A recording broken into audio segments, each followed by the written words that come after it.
क्या आपने कभी सोचा है कि आपकी जिंदगी किस दिशा में जा रही है? क्या आप सच में वो कर रहे हैं जो आपको करना चाहिए?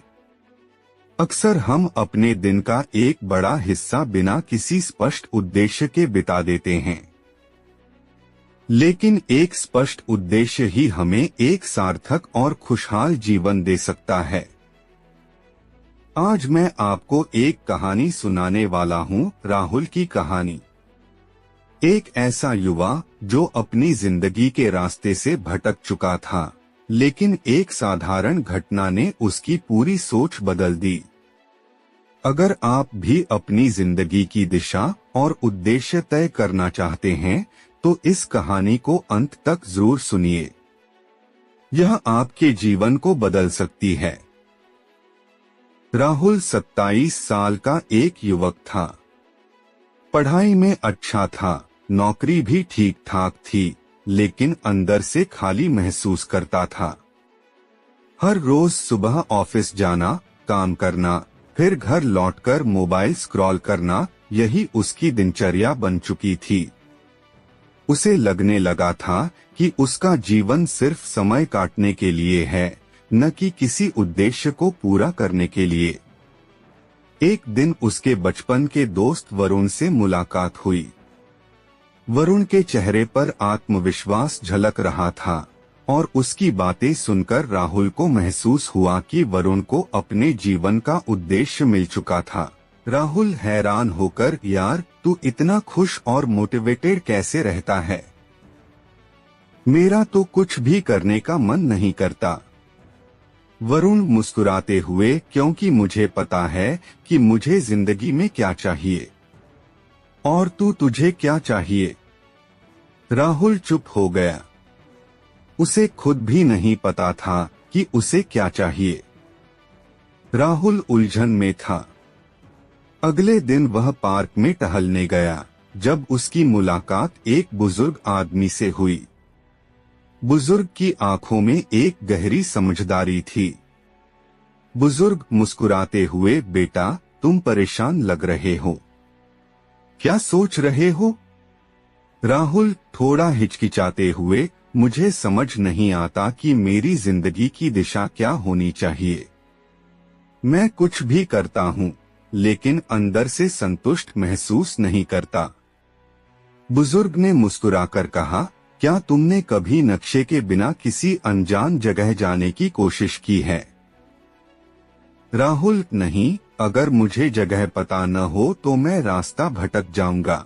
बुजुर्ग, तो जिंदगी में उद्देश्य के बिना तुम कैसे उम्मीद कर सकते हो कि तुम सही दिशा में जाओगे?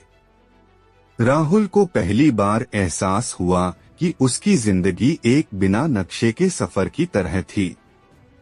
बुजुर्ग ने राहुल को उद्देश्य और दिशा निर्धारित करने के 3 शक्तिशाली तरीके बताए। 1, खुद से सही सवाल पूछो। बुजुर्ग ने कहा, अगर तुम्हें सब कुछ मिल सकता तो तुम अपनी जिंदगी कैसे जीते?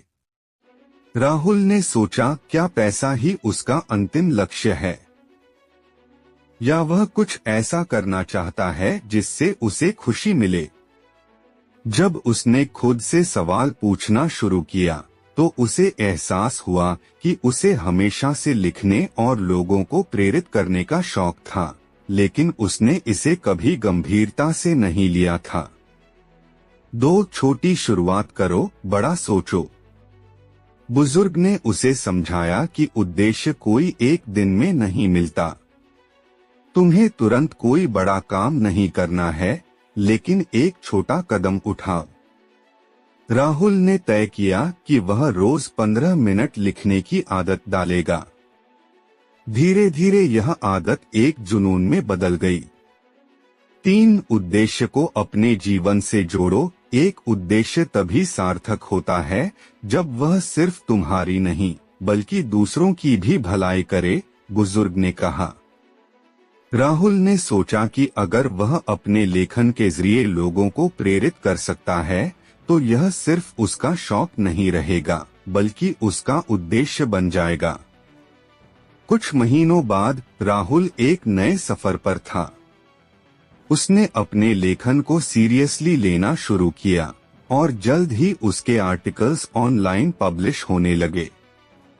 अब वह वही काम कर रहा था जिससे उसे सच्ची खुशी मिलती थी। उसकी जिंदगी अब सिर्फ समय काटने के लिए नहीं, बल्कि एक उद्देश्य के साथ जीने के लिए थी। दोस्तों, अगर आप भी अपनी जिंदगी में खोए हुए महसूस कर रहे हैं, तो याद रखिए, खुद से सही सवाल पूछें। छोटी शुरुआत करें, लेकिन बड़ा सोचें। ऐसा उद्देश्य चुनें जो सिर्फ आपको नहीं, बल्कि दूसरों को भी लाभ पहुंचाए। क्योंकि जब जिंदगी में उद्देश्य स्पष्ट होता है, तो हर दिन एक नए जोश के साथ शुरू होता है। अगर आपको यह वीडियो पसंद आया, तो इसे लाइक करें और अपने दोस्तों के साथ शेयर करें। और हाँ, अगर आप इसी तरह की प्रेरणादायक कहानियां देखना चाहते हैं, तो चैनल इम्प्रूव आवर सेल्फ को सब्सक्राइब जरूर करें। आपका उद्देश्य क्या है? कमेंट में लिखकर मुझे बताइए। धन्यवाद। मिलते हैं अगली वीडियो में।